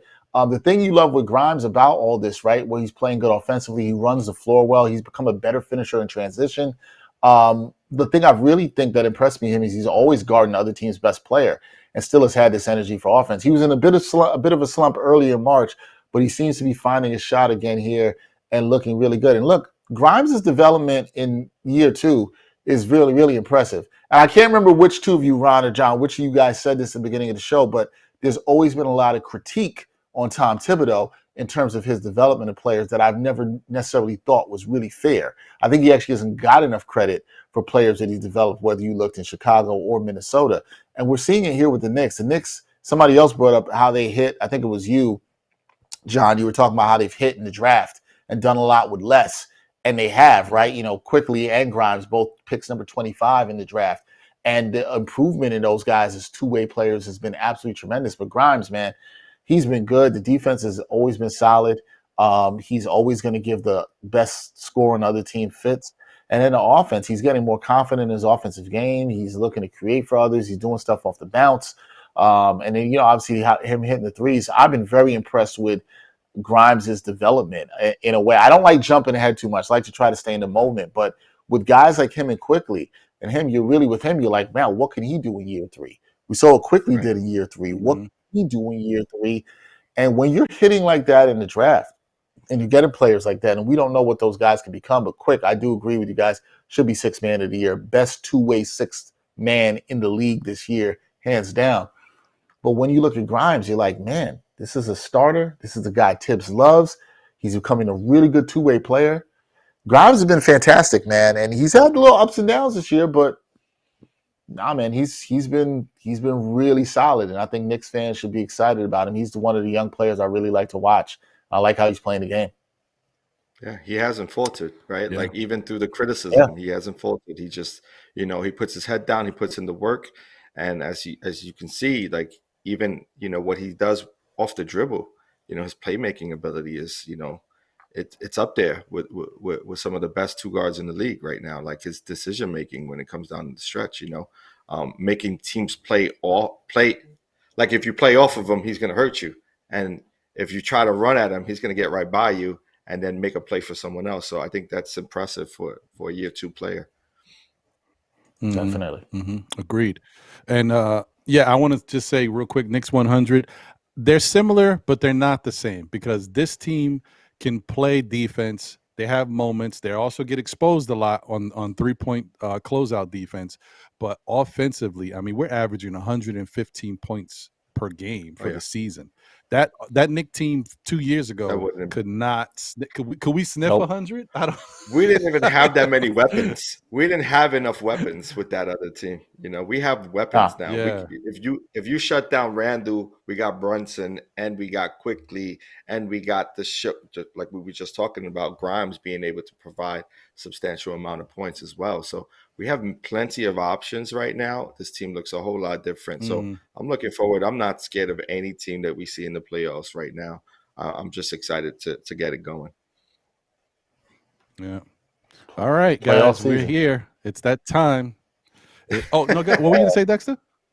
Oh, no. I was just saying it's playoff season, right? And the Knicks fans should be ready. And I think they should be confident for the reasons you said. And this is not the team 2 years ago. So much better offensively. Look, you don't have to go any further than that team was starting Elfrid Payton at point guard, guys. We don't have to remind the Knicks fans about that. There's a much better option at starting point guard, a better floor general, a better leader. This is more offensive weapons, like John said. This is not even close to the same team. I think this is a much better team. Do I think there's pressure on Randall, if he plays and is healthy, to be better in this series? Yes, but I'm not really worried about that because I think he plays better because of Brunson. I think and he has better supporting cast around him. So I don't think Randall's asked to do the same things that we saw against Atlanta a couple of years ago that we might see this year against Cleveland. Does he need to play well? Absolutely, if he's healthy. But I think he's got a better supporting cast. And I think that'll bode well for the Knicks. It looks like they'll play the Cavs against the Cavs. I think it'll bode well for them there. Right. Yeah. And so we're about to get to our last segment of the night. But before we do, I think we do have to, and you touched on it a little bit earlier, Dexter, that we were going to mention it. Quick response, about it, because this is a real, reality. Unfortunately, Mm-hmm. can the Knicks win a playoff series without Julius Randle? Because he may not. I mean, listen, we hope he'll be healthy to play, but he may not be healthy to play. And if he is, it might have to wait till the second round if the Knicks are lucky enough to get that far. Can we get through a first round playoff series? At this point, it looks like it's going to be Cleveland. Can we get through a first round playoff series against the Cleveland Cavaliers? I'm This glad time you I'll asked. start with you, John. Yeah, go Oh, ahead, no, I'm John. going to start with John and come back to you, Dex. Yeah, go Oh, ahead. man. No, I'm going to say no. I don't think we get past Cleveland without Julius Randle. I think you need Julius Randle. You need the 20 and 10 guy. You need the guy, even if he can't provide 20 and 10, you need him as a weapon out there to make the opposing team have to focus their energy on him, right? The way that the Cleveland's going to have to scheme with Randle is different than they would have to scheme defensively against a team without Randle. And I think it's important and imperative that Randle is on the floor for us, because even if he can't play a lot of minutes or can't provide the same amount of points, it gives Cleveland a question whether or not he can provide that, for this team. And so I think they need him. I think he's important and he's imperative to have for our playoff run. Right. I'm Dex, what do you glad think, you. Yeah, I'm glad you asked this question, because it was something it was on my mind, and I was like, in the next couple of weeks as we approach, I was like, whoever I'm having on to talk Knicks, I was like, this is a question that has to be asked. So, salute to you, because I think it's a really good question. I got to agree with John. I say no. I'd say no. I don't think they could do it. I think it's too much for them to overcome. I think you're asking a lot, of Obi in a big time spot. What I will say to that, though, is it doesn't mean I still think if the Knicks don't, let's say the Knicks don't have Randle for the Cavs series, do I still think they'll be competitive? Yes, I do. Yes, I do. Right. I'd be stunned if they still don't get 2 games. That would shock me, because I do think no matter what, that's going to be a long series. I think it's going to go 6 or 7. I'd be very stunned. Do I think they could win? No, I probably wouldn't do that, because I think they need that. I think, John, you're accurately valuing the impact of Julius Randle. I know it's polarizing with some Knicks fans, but I think you're accurately valuing what he brings to the table, the chemistry that he's built with Jalen Brunson, the leadership that he provides on his team, even though we don't like some of the outbursts and things of that nature. But this is a guy who give you 25 and 10, who's taken much better shot selection this year, who's played better this year. But the Knicks need him. To think the Knicks don't need him, I think, would be foolish. It'd also be disrespectful to Cleveland. Cleveland is a good team. They're a solid team. They've led the Eastern Conference in net rating, best defensive team in the Eastern Conference. Is it a winnable series for the Knicks if they're healthy? I believe it is. Can they win without Julius Randle? Yeah, I think that's a tough one. That's a tough one. Yeah. Let's not even forget his rebounding, like the rebound. Yeah. If you get a healthy Julius Randle, you're gonna have to rebound against those twin towers that are in Cleveland, Facts. right? You have like those kids can ball and they can rebound and they can block shots. Like you need someone who can get down on the block and push guys around, and Julius does that better than any power forward in the league. I would say up there with the top power forwards in the league, right? He can rebound, out rebound them, get physical, make the game physical for a lot of lengthy players, and I think it's important that he plays a vital part in this game, in this playoff run. So, yeah. Great. Yeah. Listen, I agree with both of you guys. I think what you're saying is spot on. I will say, I'll throw a caveat out there. If by some chance, but I don't think that's the case, I don't think they have really major concerns over there. If by chance Okoro is out for the playoff series and Jarrett Allen is out for the playoff series, then I think the Knicks have a chance. They might go toe-to-toe. Cleveland might still be ahead, because I just think the star factor of Donovan and how clutch I've seen him be. Not that Jalen hasn't been clutch, but I've seen Donovan go crazy in the playoffs. They still might have a slight edge in that case, but the Knicks could prevail. Like, anything can happen. However, if the Cavaliers are full strength with Jared Allen and Okoro, without Julius Randle, the Knicks are not going to beat that team in a 7-game series. So it's a lot to deal with. And Jalen can't do it all. And they are going to try to target Jalen. And I'm not saying other guys can't step up, but to step up to the type of value you get from guys like Jalen Brunson and Julius Randle is not easy. In the playoffs, where things get limited, where it's different. It's not the same type of basketball. So I agree with you guys. I hope that's not the case. I hope that they have a chance to really put their best foot forward, and we get Julius back healthy and ready to play, and playing like Julius Randle. Because like I said, the caveat, another caveat is what I mentioned before. I'm a little worried to see what type of Julius is going to come back after being removed from the game, a game that he plays every single game. Like, he gets his reps up. And, Julius is kind of streaky with those 3-point shots and stuff. I'm a little concerned about that, but I'm hoping for the best because I know we can't go too far without him. So I'm hoping he comes back healthy. Okay. Right. Now, that being said, and thank you guys for giving your takes on that. I appreciate it. Shout out to the chat once again. Legion of Knicks. What's going on? Guillermo in the building. What's good? Salute, my brother. Noah Reyes is in the building. This might be your first time tuning in, Noah. Thank you for being here. Or at least being in the chat. We appreciate you. Our guy, Knicks Fans Brazil, is in the building. Victor is in the building. What's going on, Victor? Brother? What's up, Victor? Illmatic is here. Salute. No Cap Sports Talk is in the building. What's good? Appreciate you, my guy. DSJ Delano Steele Jr. is in the building. Salute. And also, shout out to my guy, Cormega. What's good, my brother? Appreciate you. Good to see you. Okay. Now I think we're here, guys. Oh.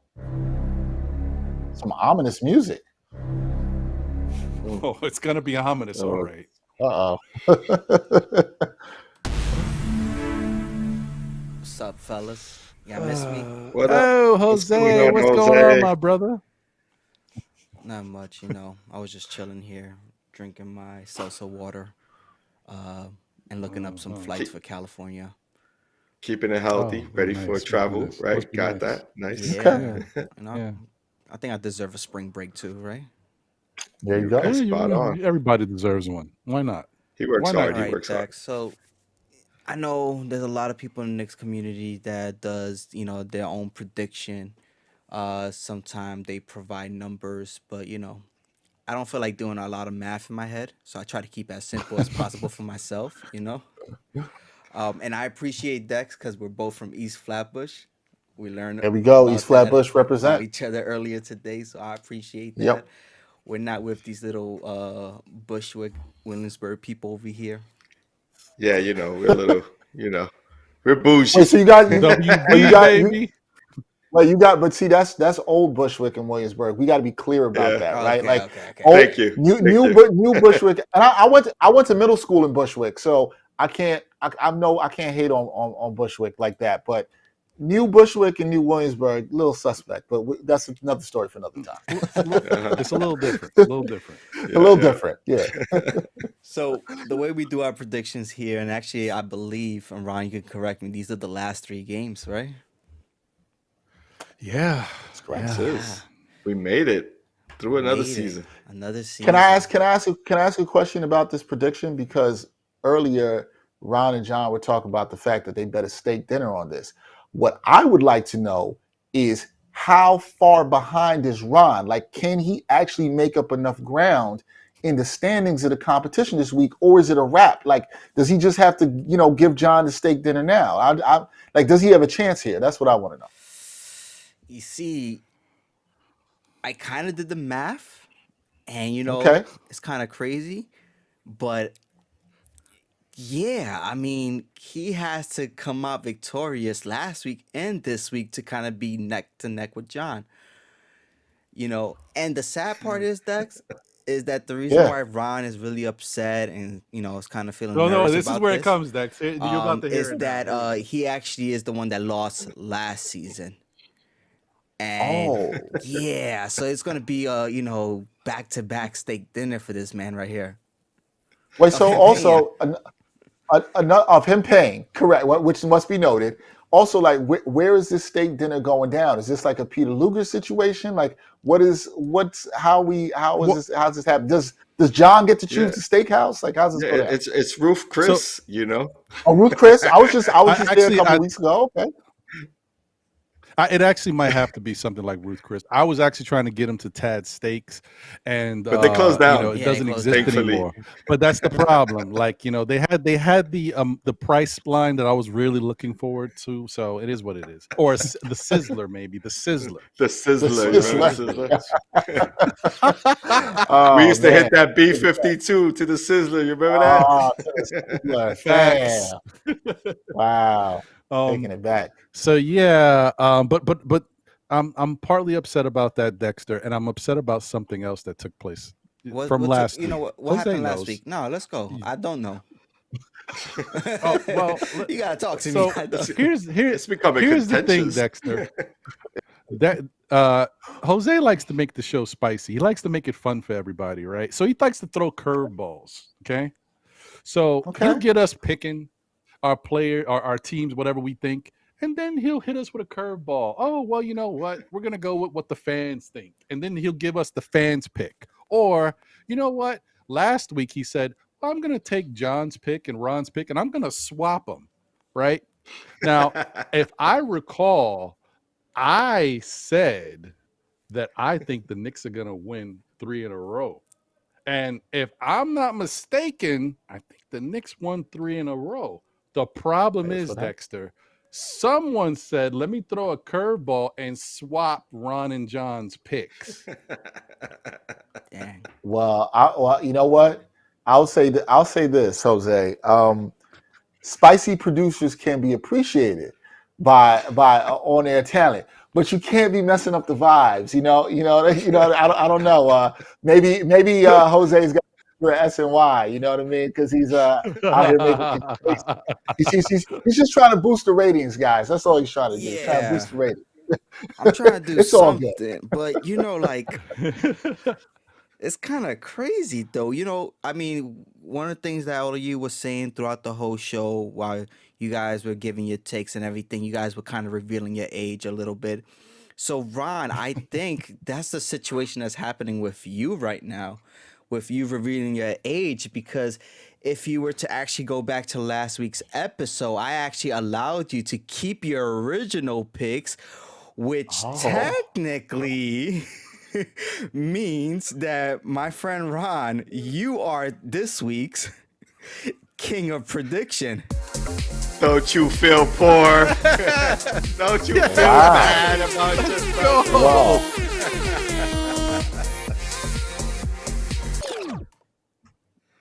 But he's still gonna have to. He's still gonna have to give that steak dinner. He still has to buy that steak dinner, even though he's king of prediction. He was the king of predictions last week, but we got the last 3 games of this week coming up. There we go. And I was gonna do a curveball, but I'm not. It's the last week.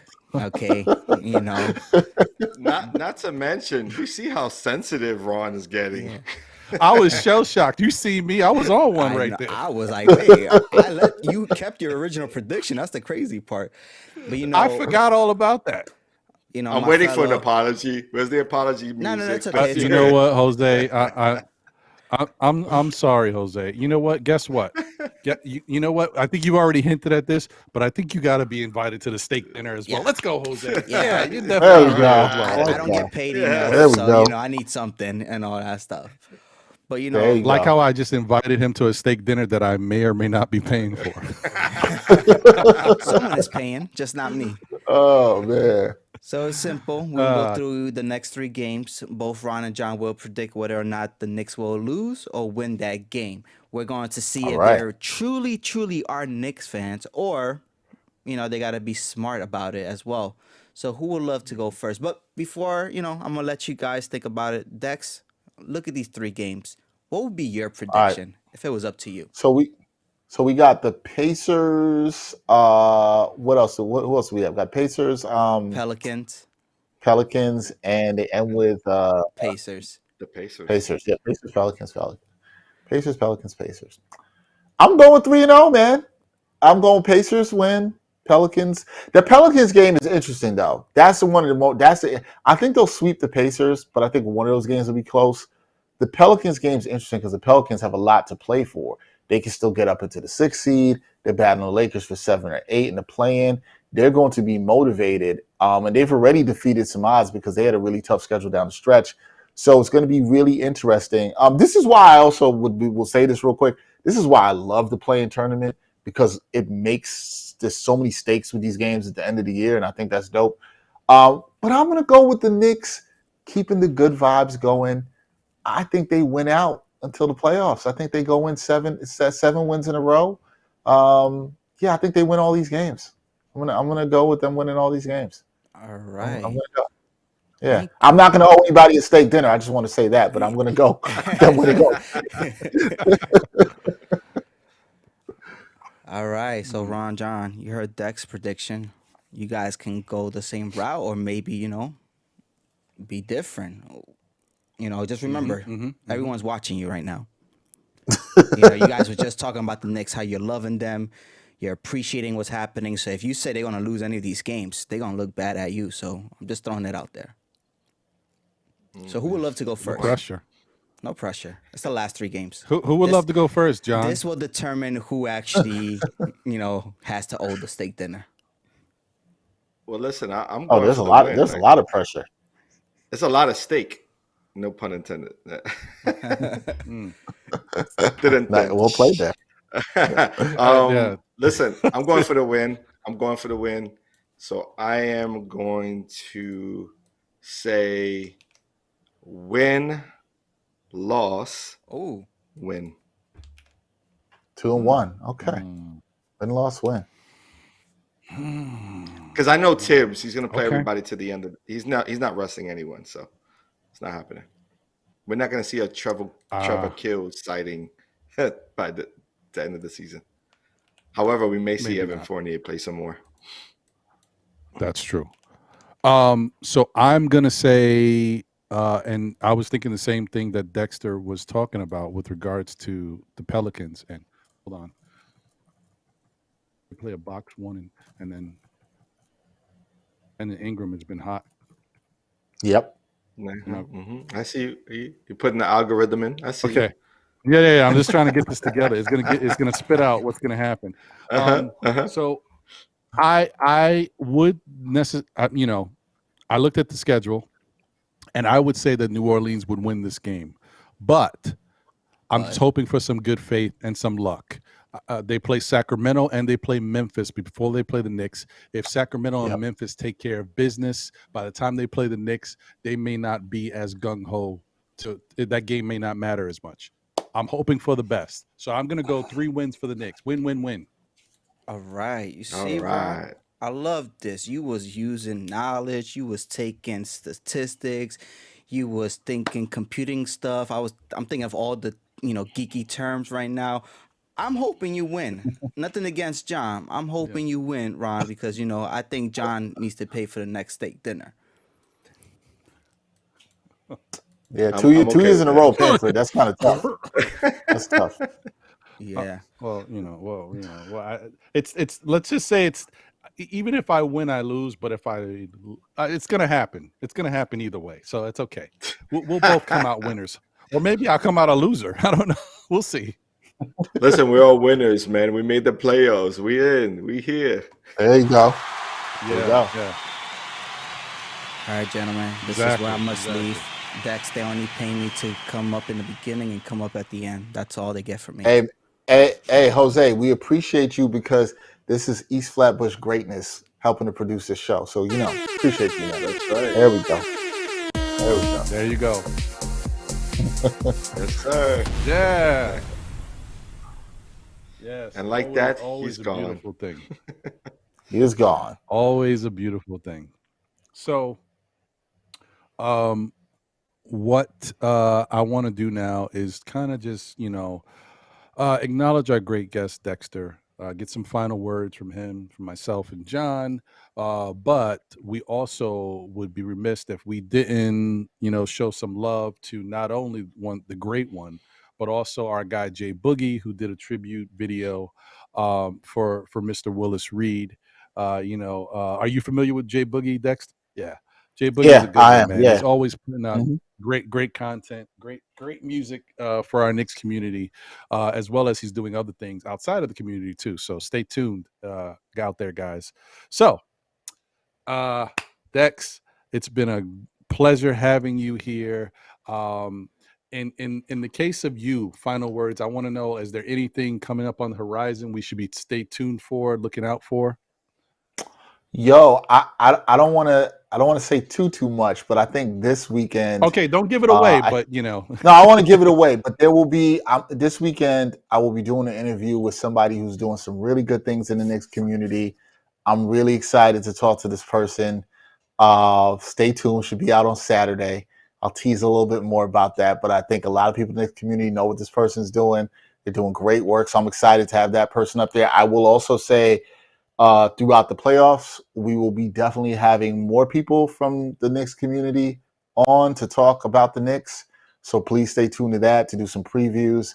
Love to get you guys on at some point, sometime. That's got to happen. I've extended that with every anytime, show. Yeah, hoping to do that. Hoping to get some guys from the Morning Brew on as well too to get to do that. So there'll be more. I'm hoping for a good, long, deep Knicks playoff run.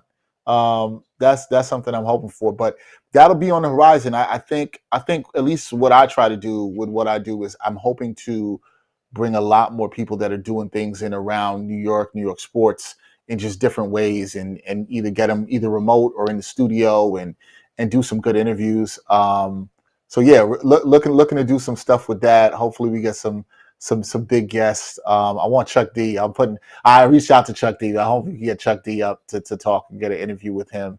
And some other Knicks fans around it. But yeah, we're gonna do good stuff with the Knicks community, man. And I hope to be on your guys' show again. I would like to say that. I appreciate y'all for having me and reaching out. I'm glad you guys did reach out.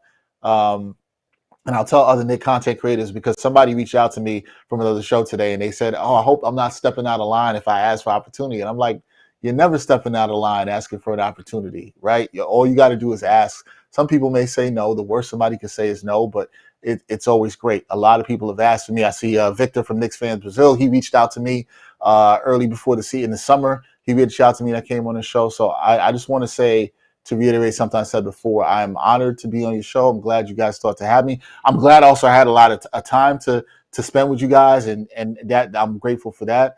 And to all the other Knicks content creators, the people that are supporting you and watching in the chat, you have a lot of good fans.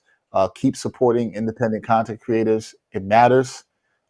Continuously do that. It's the community of everybody together that matters so much. And I think as long as we keep doing that and supporting, it'll be fine. But I'm honored, and I will always continue to try to uplift us in what we do as content creators, as journalists, as fans, because we all love this thing called sports. So I'm always going to keep trying to do. Thank y'all for having me, and I look forward to returning the love and having you on my various platforms. And I'm glad we made this connection, because now it's just opened up to more people I know in the Knicks community, and we got to do something dope. But whenever y'all want to have me back, reach out, because one thing I can do that I like to do, I love to talk about a lot of sports, but I could talk about some Knicks basketball. And anytime you want me to talk about some Knicks basketball, y'all can always reach out, man. It's always love, and always love to all the Knicks fans and the people tuning in and watching. So I seriously mean that. Thank you. You guys are doing a fantastic job with the production. Shout out to Jose. You guys are doing a great job. Just keep doing what you're doing. There's a lot of passion. There's a lot of love in it. And that's why you're connecting with the people that you're supposed to connect with, and that's how it's supposed to be. So thank y'all. I think y'all deserve to get your flowers too. I think that matters a lot. You deserve your flowers for what you're doing, because you're doing a good job, and you guys are putting in work. And it is 11:24 on a Monday night, and and for the people tuning in too, some people got to work and they're rocking with you, and that stuff matters. Like, I really want to be clear about that. That stuff matters. And I think all you guys creating the dope content out there. And I want to say one other thing, if you guys don't mind. I think what's really been dope that I've watched, and there's other fan communities, right? You got Nets, you got Knicks, you got Giants, Jets, you've seen that. But one of the things I've seen with the Knicks community, and the people I've reached out to, is I'm very amazed at how supportive everyone is of each other. And that's something I find really beautiful. There's not a lot of hate. There's not, oh, this person gets this person gets that. And I think the other thing I've seen is a lot of people are very appreciative of either my time that I've given and vice versa. And I think that's really good. And I think it's great to see the community support each other. So just seeing Knicks Morning Brew is here and Victor is here, Knicks fan Brazil, the people, they're really here in the chat and they're really saying stuff and contributing and bigging up your show. And I think that's good. I think that's real love. And as I said earlier, that's what we're supposed to do. So salute to all the people in the community. I think that's really good. And it's just great to see y'all support each other. So please don't lose that. Please don't lose it. It's necessary, and appreciate y'all. All right. Thank you. Appreciate you, John. Thank you. Yes, Yeah. exactly. John, Well, final words. And I gotta add, sorry, go Knicks. Yeah, no worries. I think it's Let's going to be go. a fun spring. That's it. There we go. Let's go. New York sports is back, baby. There we Let's go. We got go. Rangers. We got everything. New York sports. We got is Yanks, back. we got Mets, So, we got Giants. Even the Jets are going to we look got good this year. I know Rangers. it. So We yeah, got Even the Rangers, we got Jets. it's them all all. looking good. Right. Even Oh, the and I'm Jets. sorry, Yeah. throw the Islanders in there too. Yeah. Islanders. Islanders Yeah. in there too. There we go. Hey man, much respect to the chat, much respect to everybody. Thank you, Dex, for coming on by, and we would love to have you again. I just want to say peace and blessings to all of you out there, and looking forward to the next one. Like I always say, stay blessed. Yeah, yeah. Beautiful things, man. And thank you, Dexter, for being here and sharing your knowledge and love of basketball and this Knicks team with us. We appreciate having the opportunity to talk to you, and I just think it's really refreshing and great to hear from someone like you. For the things I've already said earlier, but also just listening to you now and knowing, like, it's nothing's lost on me and nothing's lost on John and Jose. We understand that this is a great opportunity for us to be able to be thrust in this position to talk to people like yourself and the Alan Hans of the world and all these great guests that we've been able to have on. But the other thing I want to say, which is why I'm glad you're here and how you work with the Knick community, like, you're a moment for us, right? But there's some other Knick content creators out there that may have just started their shows, or their shows have they haven't really felt comfortable reaching out to someone and getting that interview. You might be that get for them, and that could change their world. You know what I mean? Give them a higher level, a higher thinking about what they're doing, a greater appreciation about their role in this Knick community. And it's just great to know that could happen, because you're receptive and you're that type of person that is willing to work with the community, and you understand what it is to be independent content creators and stuff. So I thank you once again. Great Thank you, man. great opportunity for us having you here. We appreciate you so much, man.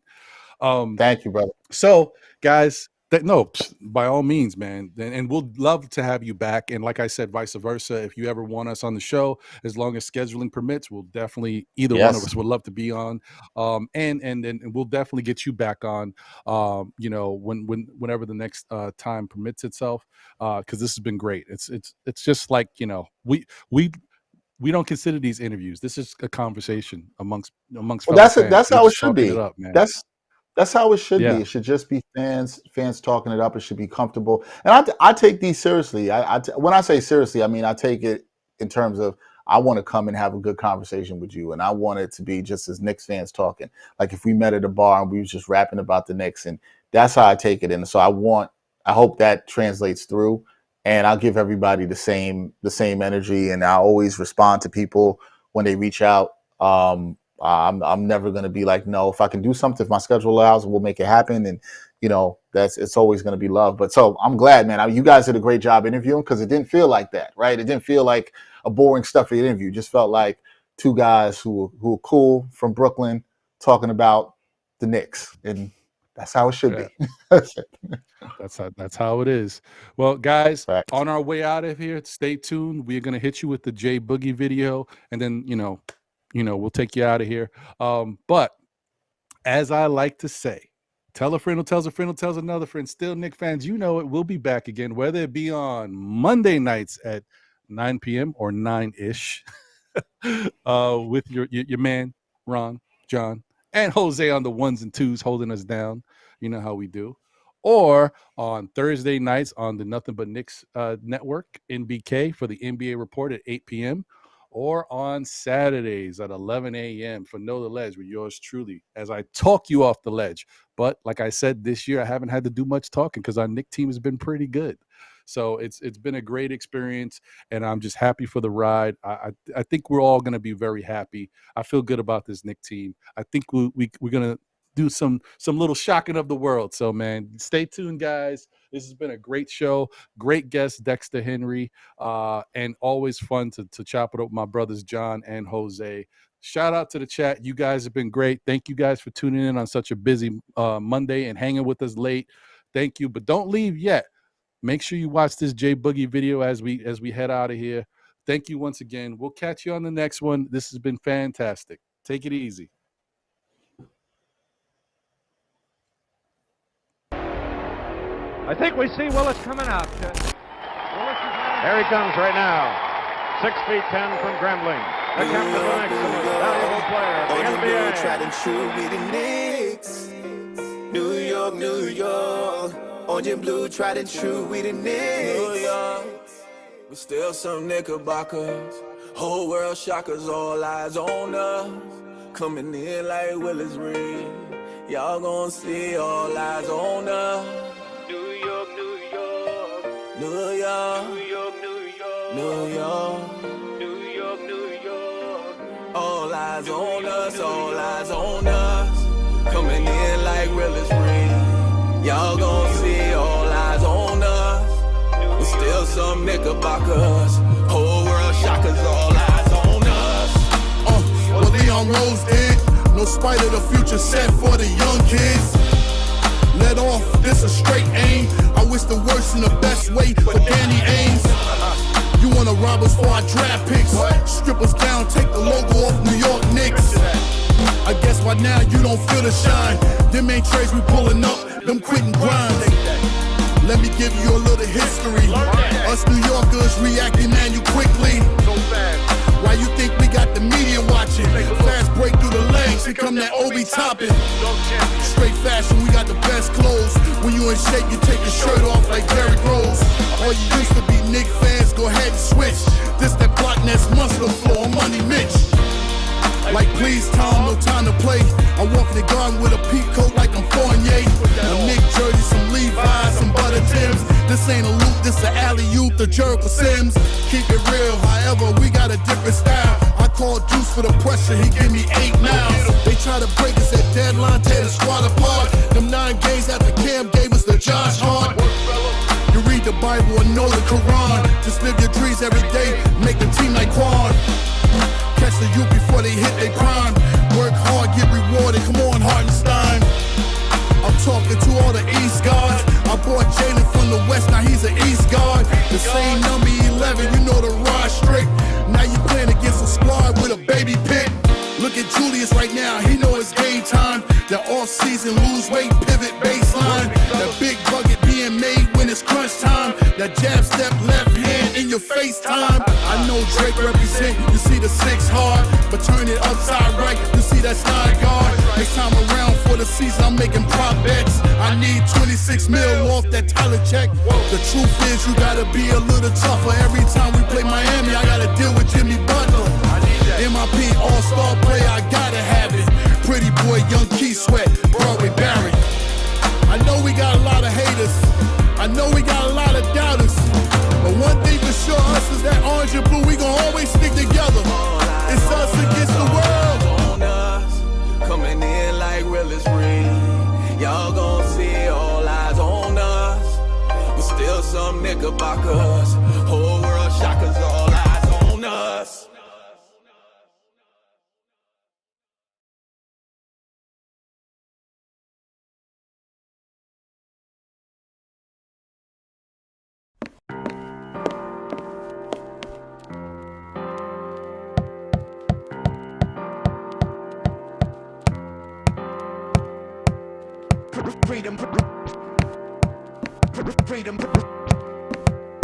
Freedom over fame. Freedom over cycle stays the same.